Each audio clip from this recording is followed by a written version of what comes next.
Greetings and good afternoon on this Father's Day, June 2024.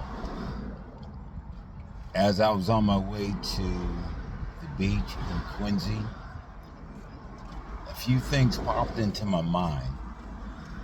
And one of those things was when I was locked up in prison, how I had to go to court.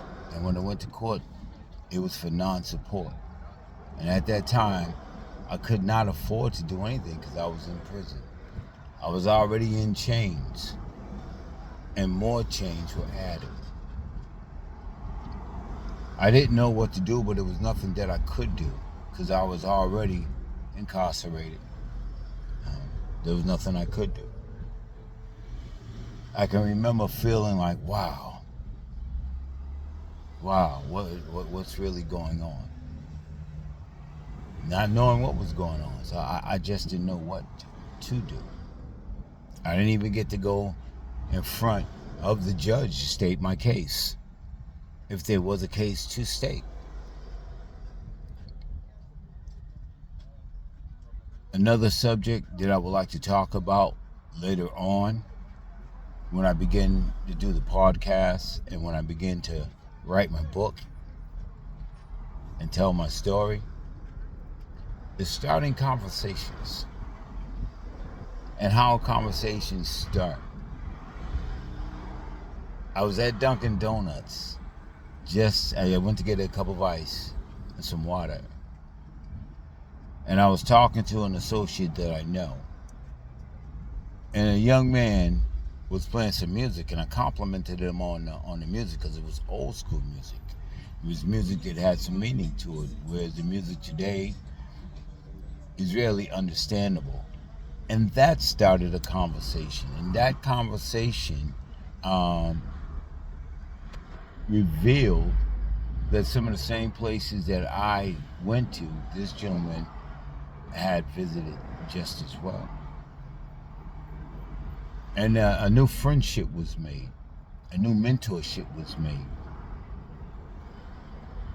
As I departed from him and went to my vehicle, I cut my vehicle on and I was playing Stevie Wonder.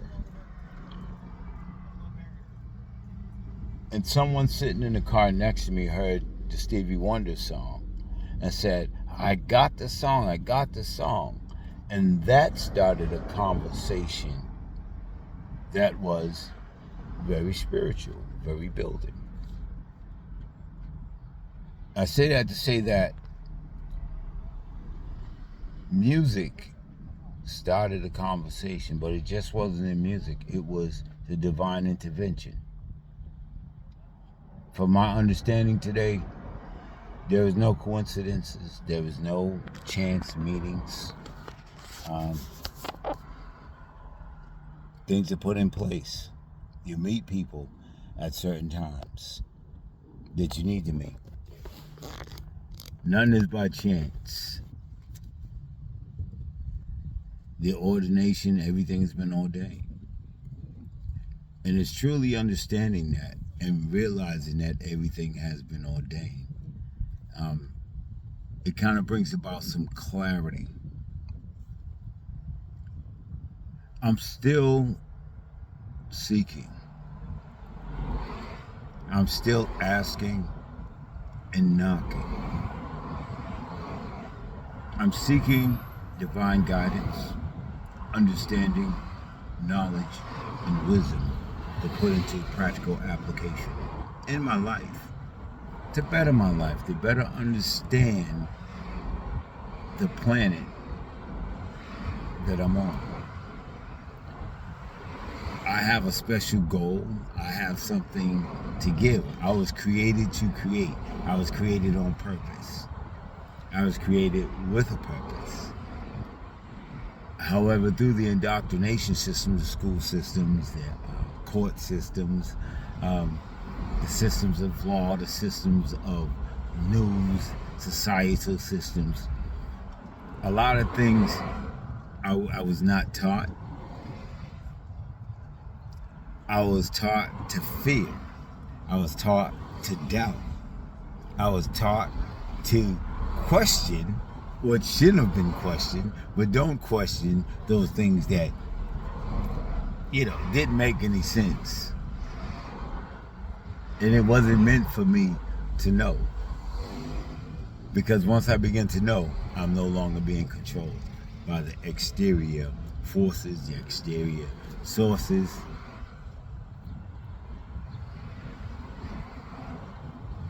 I didn't choose the construction trade. It chose me. And it chose me for a much greater purpose than what I do. I repair people's houses. I beautify people's houses. I go in and I problem solve what's going on with people's toilets, sinks, floors, ceilings, windows, roofs, siding, you name it. I go in and I assess and I find the problem, and we find a way to fix the problem. But for so long, I've been fixing other people's problems, but not taking a closer look at the deconstruction and the reconstruction of Tony Davis. Me.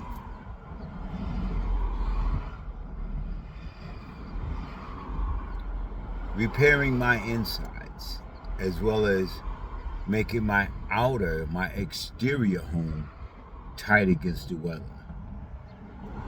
Sealing it against water, rain, snow, wind, rodents, birds, squirrels.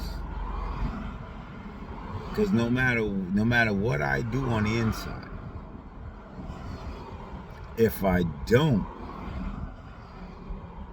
close up this exterior envelope, my mind, all the outside elements are gonna come in. When it rains, the rain is gonna come in. Fear. Rodents come in. Anger. All the other elements coming in. Doubt. Insecurity.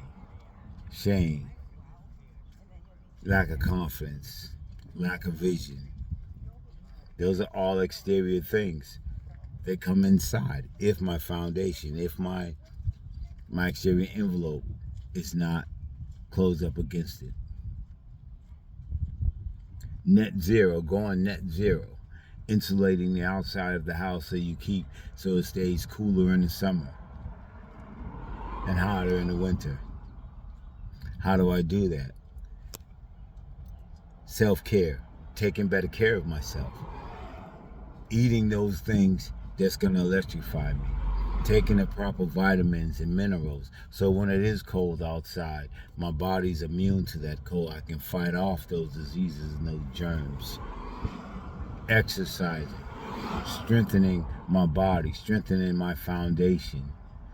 So when something heavy comes upon it, snow, I can withstand the weight. On this journey, I've learned a lot of things that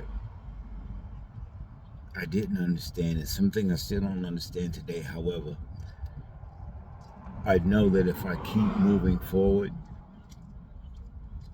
they will become understandable, and I will be able to put them into practical use. Not just to better my life, but to better someone else's life. A man said to me not too long ago, he said, what have you done for someone that gives you the right to deserve to go to heaven? Even if that's buying them a cup of coffee. Spending a few minutes and just letting them talk, letting them vent. Because maybe sometimes people are not mad at you. Maybe they don't know what they're mad at. And maybe sometimes they just need to let some things go.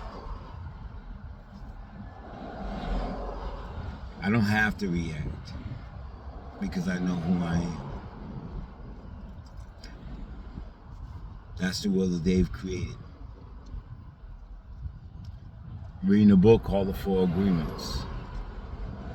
And in this book, The Four Agreements talks about every human being has their own world, has their own planet that they're on. And that planet is their mind and how they see the world, how they see themselves in the world.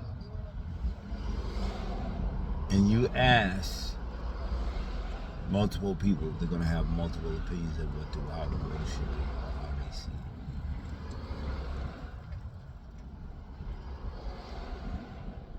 it. It's how we see ourselves in the world and what is it that we have to offer.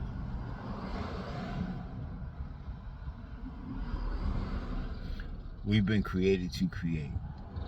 None of us have the same fingerprint. None of us have the same eye retina. Every individual on this earth has a purpose. Every individual on this earth was created to give something, to create something, to bring about an advantage to the planet, an advantage to those on the planet. We have strengths, but we also have weaknesses too. Where I'm strong at, someone else is weak at. Where I'm weak at, someone else is strong at. And that's where we have to come together as collaborative and, hey, I'm weak in this area, can you help me become stronger or understand better? And that's that communication piece. That's the piece of becoming undivided. Because right now we're divided. We're divided through media, we're divided through technology.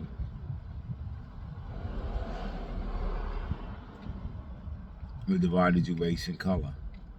We're divided from beliefs, spiritual, social, economical, values, cultures. However, just because they're from Bangladesh or he's from Ireland or he's from Europe, we all have to cohabitate. And how do we cohabitate? I think that by getting together and experiencing each other's culture, having the conversation of my belief and where that belief came from versus your belief and where your belief came from. And how do we critically think and break things down and see it from every angle and see what is true and what is not true and why those things were taught to us. I didn't choose my name as my mama didn't choose her name. I didn't choose a religion that folks say this is your religion. I didn't choose it. I didn't have an opportunity to choose it. It was already chosen for me. Questioning the status quo. You're supposed to do this, this, and this is your reward. Who created that? As we know, God is the creator of all. Until next time, thank you very much.